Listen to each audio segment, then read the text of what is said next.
Very quiet. Very quiet. Hello. Very quiet. Hello. Hi, hey, how you doing? Hey, hi. You're all quite close, aren't you? Yeah, that's real. Some very extreme close-ups.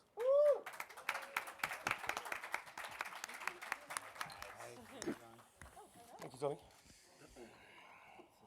Here, we start with the far left with the actor Richard Madden. Bonjour, Richard. Richard Madeley. Taron Egerton. Yeah. The director Dexter Fletcher. Yeah.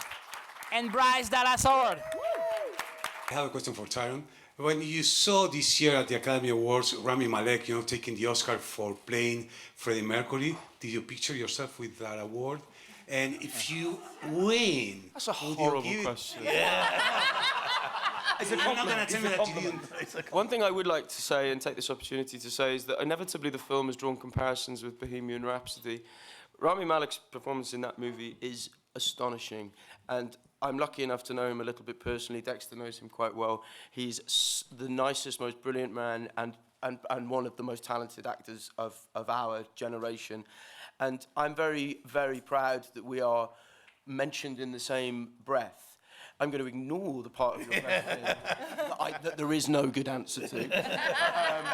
But It's a trap. that film has been such a global phenomenon and success, and rightly so. It is a great, rip-roaring piece of entertainment, and it's great fun. I can't remember who did that and who finished it off, actually. No. It's very good.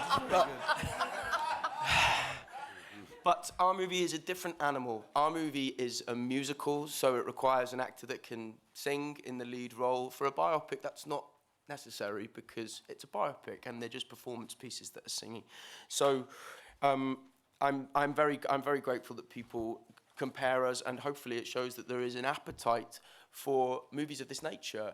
And however, that movie is a unicorn, and I don't want to be forever judged. Anyway, Rocketman is really good. We're very proud of Rocketman. We're very proud of Rocketman. Any questions you have about Rocketman, we are more than happy to answer. Performance by Taron and the other cast members. My I got a question over there. Hi there, my name is Jamie Johnson from The Telegraph in London. It's a question for Richard Madden. I'm not sure if you're a betting man at all, but your odds have shortened to 2-1 to take over from Daniel Craig as the next James Bond. Now, I only bring this up because you wore the signature white tuxedo and pulled it off very well, may I say, last night. It's a done deal, isn't it? It's very flattering to be involved in that conversation at all, but it's all just talk, and I'm sure next week it'll be someone different.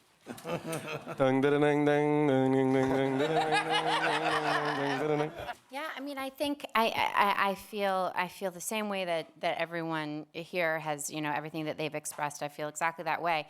But just something to add is that we have this enormous privilege in being able to celebrate Bernie and Elton while they're alive and well and performing, and after the movie last night, the fact that Elton performed afterwards and performed with Taron. I mean, this is a privilege, because normally when you're telling the story of someone's life, they're gone, and there was none of that loss. It was only celebration at the end, and I think that's something, to hear Elton crying just a few seats away from us. I mean, that is incredibly surreal, and what an honor to be a part of that, my goodness. Taron?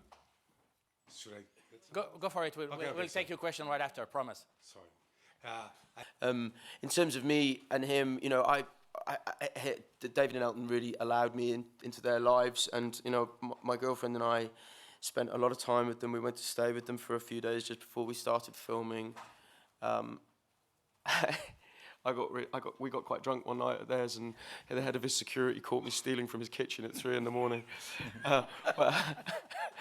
But we, it's been that element of it has been invaluable, because he's allowed me to get to know him away from all of the pomp and ceremony of his life, I suppose, really, and being able to get under his skin in that way was really, really, really helpful. Thank you very much.